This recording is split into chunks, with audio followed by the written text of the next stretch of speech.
I am Sarah Johnson, and I've spent 35 years of my life in a small New England town. Married for 7 years, I work at Sweet Memories, the bakery that my husband John's family has run for generations.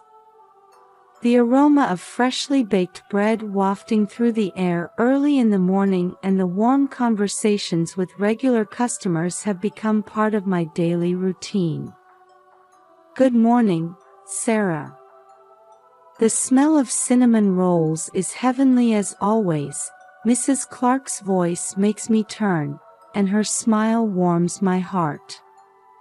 The kindness of the people living in this town has become my emotional support, especially during the days when I struggle with infertility. We started trying for a baby in our 2nd year of marriage, but we haven't been blessed yet. Tests revealed that due to my physical condition, getting pregnant would be difficult. My husband John says, as long as we're happy together, that's all that matters, but I can't shake off the guilt of not being able to produce an heir for the long-standing family bakery. The only one who knows about this struggle is my sister-in-law, Lisa. We've known each other since high school, and she's always looked down on me since I entered on a scholarship, coming from a less affluent background. Surprisingly, she ended up marrying my brother Tom. Sarah, you're really useless, aren't you? You can't even give birth to an heir. Lisa's words still ring in my ears. She boasts about having given birth to her son Jason and continues to look down on me. On the other hand, my brother Tom has found success as a businessman working for an international company. However, the price he pays for this success is limited time with his family. With frequent long overseas business trips, his relationship with his wife and child seems to be growing distant. Sarah, Tom's going on another business trip. This time for 3 whole months. Lisa's discontented voice fills me with mixed emotions every time I hear it. I understand her loneliness, but I feel uncomfortable with her tendency to fill that void by tormenting me. Lisa's personality was likely shaped by the pampered environment she grew up in. She has a strong desire to always be the center of attention and even takes pleasure in others' misfortunes. When she learned about my infertility struggles, she began using that knowledge as a weapon to mentally corner me. Sarah, if I tell father-in-law about your infertility, you'll be kicked out of this family. She occasionally throws such threatening words at me. My father-in-law Mike is a kind, family-oriented person, but he can be strict when it comes to the issue of an heir. Lisa cleverly exploits this fact. Amidst these complex family relationships, I desperately try to maintain my place while going about my daily life.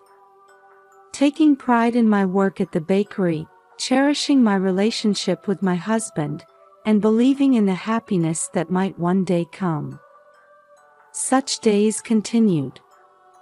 And then, an event occurred that greatly shook this peaceful daily life. It was on a calm autumn afternoon, just as I was about to head home after finishing work at the bakery.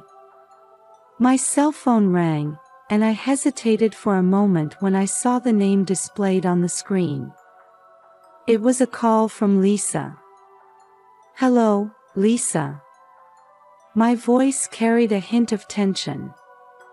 A call from Lisa was unusual and typically not a good sign. Oh, Sarah. Perfect timing. Hey, I have a favor to ask. Lisa's voice sounded rushed, unlike her usual haughty tone. Did something happen? Well, I have a sudden errand to run. Could you take care of my dog? I was surprised. I had never heard that Lisa had a dog. A dog? Since when did you have one? I don't have time for detailed explanations. Just go to the house and feed it. The key is in the mailbox. Lisa's words were hurried, and I got the impression she was hiding something. However, feeling the responsibility of caring for a living creature, I hesitantly agreed. All right. I'll go. Thanks. I'm counting on you. After the call ended, I was filled with mixed emotions. Lisa's attitude was different from usual, and I had a suspicion that there might be something more to this. However, if there really was a dog, I couldn't ignore it. When I returned home, my husband John had already arrived. I told him about Lisa's request while he was preparing dinner in the kitchen. I got a call from Lisa. She asked me to take care of her dog.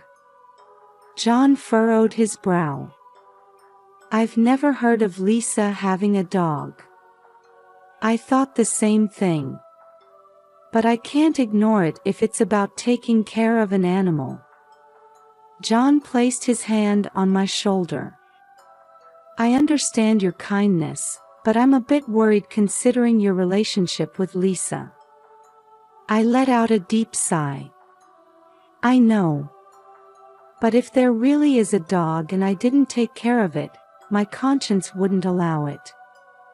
John thought for a moment, then slowly nodded. I understand. But if anything happens, call me immediately. I'll come right away. Those words made me feel stronger. With my husband's support, I felt I could handle any situation. Thank you, John. It'll be fine, I'm sure it's just taking care of a dog. Even as I said this, anxiety was swirling in my heart. As I prepared to go to Lisa's house, I questioned whether this decision was right many times. However, the thought that a creature's life might be at stake strengthened my resolve. I'm going now. After giving John a quick kiss, I set out for Lisa's house. While driving, various scenarios ran through my mind. The journey to Lisa's house is only about 15 minutes, but during that time, my anxiety continued to grow. It'll be fine, I reassured myself as I drove towards Lisa's house. At this point, I had no idea that this decision made out of goodwill would drastically change my life. Upon arriving at Lisa's house, the air in the quiet residential area felt strangely heavy. As I stood at the entrance and took the key from the mailbox, my hand trembled slightly. The moment I inserted the key and opened the door, a strange odor hit my nose. What's this smell? It was a mix of the stench of rotting garbage and some indescribable unpleasant odor. As I stepped into the entrance, darkness and silence enveloped me. Hello? Is anyone there? There was no response.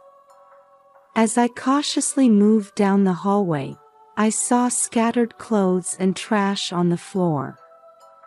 There were marks on the walls as if something had rubbed against them, and furniture was arranged haphazardly. This scene was completely at odds with the meticulous personality I knew Lisa to have. When I stepped into the living room, what met my eyes was a scene beyond imagination. Jason. In the dimly lit corner of the room, a small figure was huddled. As I rushed over, I found Jason lying there, emaciated and wearing dirty clothes. His eyes were vacant, and I could see he was barely breathing. Jason, Are you okay? Can you hear me? It's Auntie. I desperately called out to him, but Jason barely responded. His body was skinny, his hair was tangled, and his clothes were dirty. And beside him, this is empty milk bottles and jars of spoiled baby food were scattered around. These were traces of meals unsuitable for a 5-year-old child. What surprised me even more was the envelope placed next to them. With trembling hands, I opened the envelope and found several photographs inside. They showed Lisa in intimate poses with an unknown man. A hotel receipt was also enclosed. Could it be Lisa? Faced with evidence of an affair, I was at a loss for words. However, this was not the time for that. Seeing Jason struggling to breathe in front of me, I came to my senses. It's okay, Jason. Auntie will help you. I picked Jason up. His body was surprisingly light, and I could feel his bones protruding. There was no time to hesitate. I had to take him to the hospital immediately. As I put him in the car, Jason let out a small moan. That sound tightened my heart. It's all right now. Auntie is here with you. As I said this, I strengthened my resolve. I can't ignore this. Even if Lisa becomes furious, I will protect Jason. With this vow in my heart, I drove towards the hospital. When we arrived at the hospital's emergency room, the medical staff immediately took Jason to the treatment room. I waited in the waiting area, feeling overwhelmed with anxiety and impatience for the diagnosis results. Mrs. Johnson. After about an hour, a middle-aged doctor in a white coat approached me. Yes, that's me. How is Jason's condition? The doctor began explaining with a serious expression. Jason's condition is extremely critical. In addition to severe dehydration and malnutrition, we can see bruises all over his body. Moreover, there are significant signs of long-term psychological stress. Hearing these words, I was at a loss for words. The situation was more serious than I had imagined, and my chest tightened. What's the outlook for his treatment? The next few days will be crucial. He needs 24-hour observation in the intensive care unit. To be honest, recovery will take time. As I listened to the doctor's words, anger and sadness welled up inside me. How could this happen? By the way, are you his guardian? I hesitated for a moment at the doctor's question. No, I'm his aunt. I'm trying to contact his parents, but... As I said this, I decided to call Lisa. With trembling fingers, I dialed the number, and after a while, the call connected. Hello, Lisa. Oh, Sarah. How was taking care of the dog? Lisa's voice had returned to its usual arrogance. I took a deep breath, trying to calmly explain the situation. Lisa, listen. Jason has been taken to the hospital. He's severely malnourished and... Huh? What are you talking about? I just asked you to take care of the dog. I was stunned by Lisa's response. Lisa, when I went to your house, Jason was collapsed. He's in the intensive care unit now. Stop joking around. That can't be true. Panic began to mix into Lisa's voice. Lisa, this is not a joke. Jason's life is in danger. Come to the hospital immediately. After a moment of silence, Lisa hung up. When I tried to call back, it seemed her phone was turned off. I let out a deep sigh. Lisa's cold response filled me with anger and sadness. However, now I need to prioritize Jason. Next, I called my husband John. After briefly explaining the situation, John said he would come to the hospital right away. Sarah, don't bear this burden alone. I'll be there soon. John's words calmed me a little. However, there was still something else I needed to do. Taking a deep breath, I dialed the next number. Hello, father-in-law. It's Sarah. I'm terribly sorry, but there's an urgent matter. As I explained the situation to my father-in-law Mike, my resolve solidified. We need to come together as a family to protect Jason, even if it means damaging my relationship with Lisa. After hanging up, I stood in front of the treatment room again. Looking at Jason's small body through the glass, surrounded by IVs and medical equipment, I quietly spoke to him. Hang in there, Jason. Auntie is here for you. I couldn't imagine the difficulties that lay ahead, but I vowed in my heart to protect this child. As I felt this, I sensed the beginning of a long night. As I waited in the hospital corridor, I heard hurried footsteps approaching. Turning around, I saw my husband John and father-in-law Mike rushing towards me with worried looks on their faces. Sarah, are you all right? John embraced me. How's Jason? Mike's voice lacked its usual calmness. I explained the situation to them in detail. Jason's condition, Lisa's strange behavior, and the evidence of the affair I had discovered.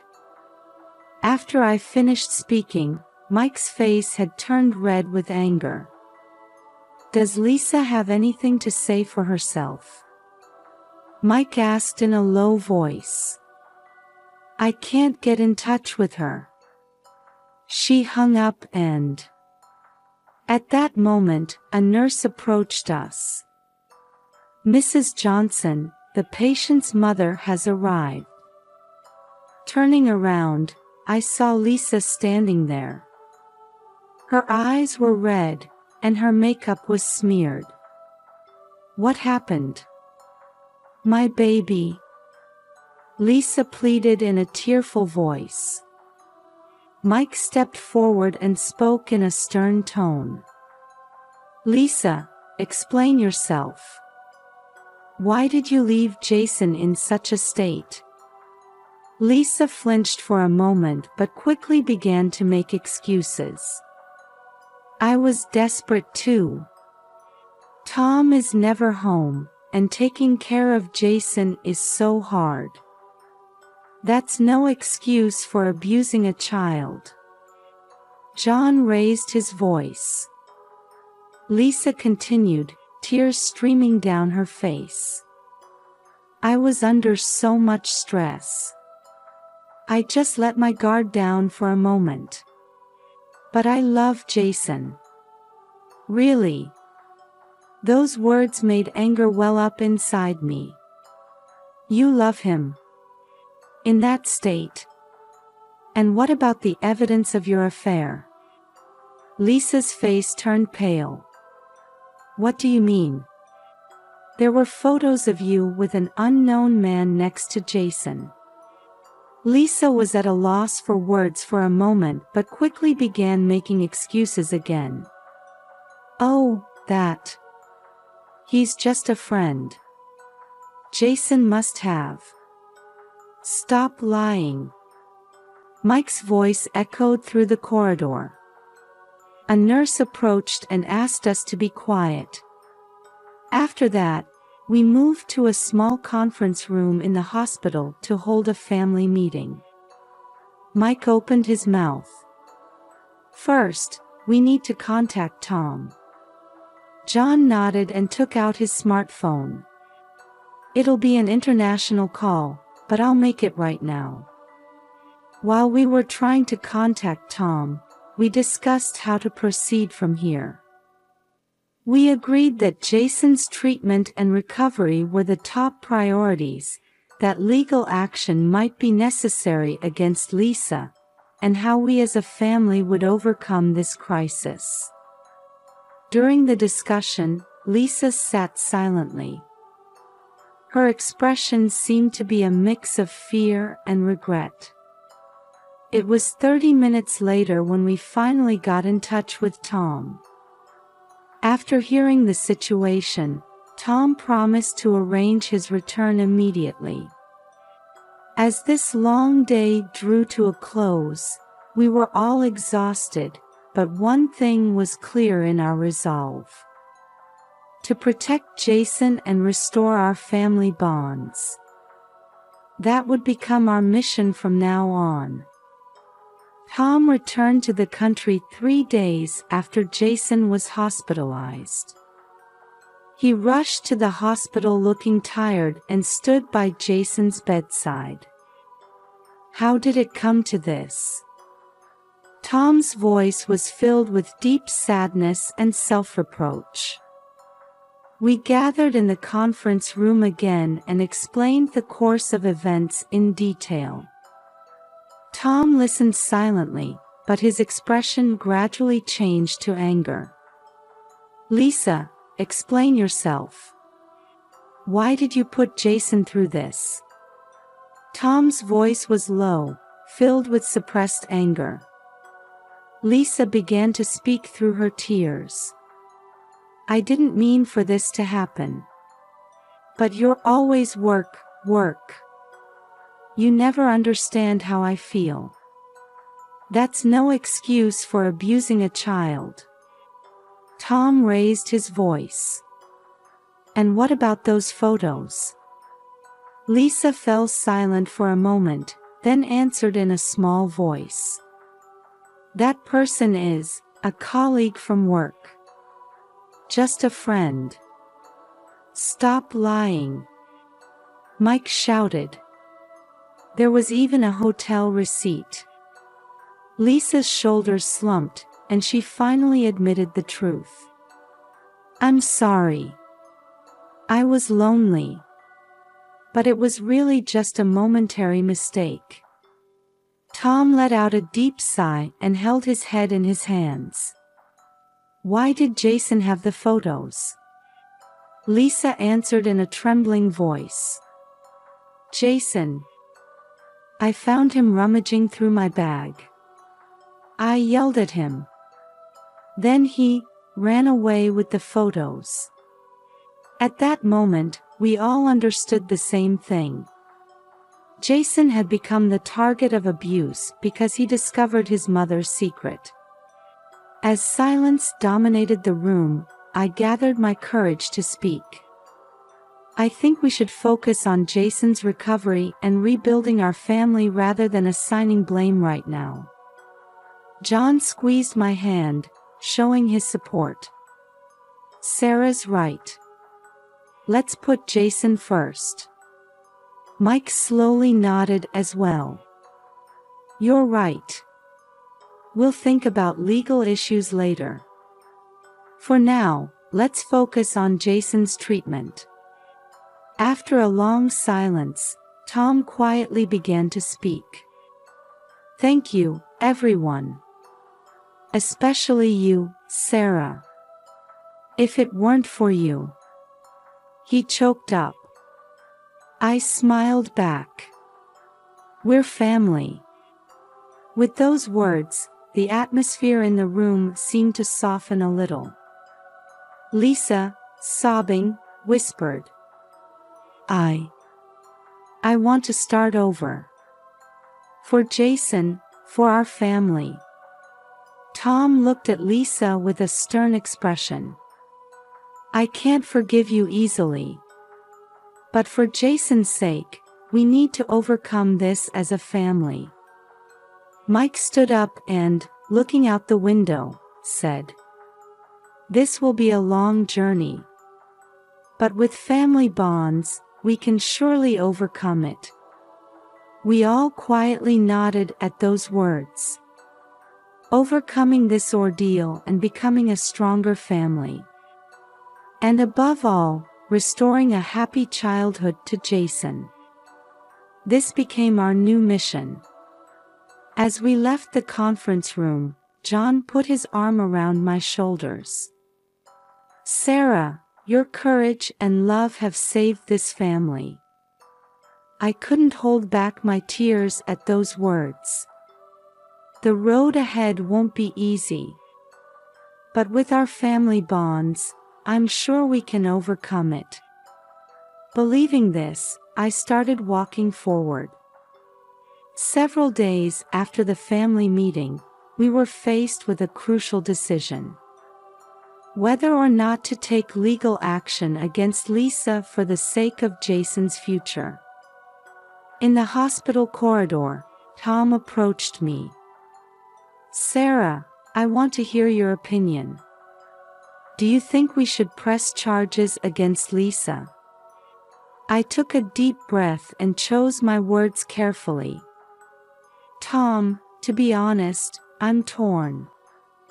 What Lisa did is unforgivable. But I wonder if criminal punishment is really in Jason's best interest." Tom nodded quietly, gazing out the window. "I understand. I'm struggling with the same dilemma." In the end, we decided to go through family court to mandate counseling and parenting education programs for Lisa.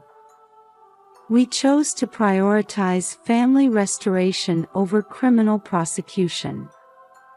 The next challenge was Jason's custody. Tom and Lisa were going to separate, and we needed someone to temporarily take care of Jason. At a gathering of the whole family, Mike made a suggestion. "Sarah, John, would you two be willing to take care of Jason?" John and I looked at each other in surprise. "But I began to say, when John squeezed my hand. "Let's do it, Sarah. I'm sure we can do something for him." Tom was looking at us with a serious expression. "Please, Sarah. I believe you two can make Jason happy." Those words spread warmth in my heart. So this is what family means. All right. We'll do our best to take care of Jason. A few weeks after that decision, Jason moved into our home. There were some awkward moments at first, but Jason gradually opened his heart to us. One night, just before bedtime, Jason timidly asked me, "Auntie, is it okay for me to be here?" Tears welling up in my eyes, I gently hugged Jason. "Of course, Jason. You can always be here. You're our precious family." Hearing those words, tears glistened in Jason's eyes. As the days passed, our family bonds deepened. Lisa also began to change little by little, and during her visits with Jason, she started to interact with him more sincerely. Tom adjusted his work schedule to return home as frequently as possible. I felt deep respect for his efforts to prioritize family time. One day, While I was working at the bakery, John rushed in with an excited look on his face. "Sarah, something unbelievable happened."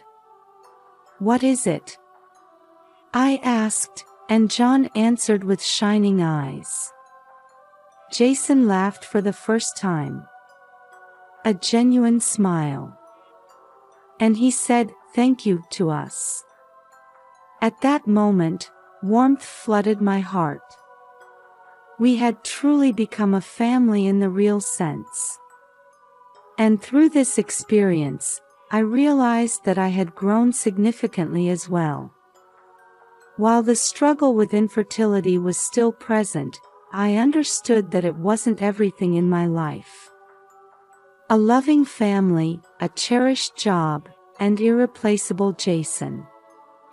All of these were enriching my life. With each new morning, my heart fills with gratitude. I've learned firsthand that family bonds can overcome any difficulty. 6 months have passed since then. Jason has become remarkably healthy and happily reports making friends at school. On a Sunday morning, we all went out for a picnic. Watching Jason run around innocently on the lush green grass, I savored the happiness. Tom and Lisa are also gradually mending their relationship. They attend parenting classes together, making sincere efforts. Amidst all this, an unexpected event occurred. I had been feeling unwell for a few days, so I went to the hospital for a checkup. The result was surprising. "Congratulations, Mrs. Johnson. You're 8 weeks pregnant." I placed my hand on my belly in disbelief at the doctor's words. A long-cherished wish had suddenly become reality. When I returned home and told John, he was so overjoyed that he hugged me and spun me around. "Sarah, really? Oh, how wonderful." That night, as I lay in bed, I quietly shed tears. Tears of joy and gratitude. Perhaps by saving Jason, we saved ourselves too. The importance of family love, the value of bonds, and the significance of maintaining hope. We learned all of these. Tomorrow, a new life begins again. There will surely be challenges. But I'm certain we can overcome them. I believe we can move forward, step by step, together with our beloved family. The morning sunlight streaming through the window seemed to promise a future filled with hope.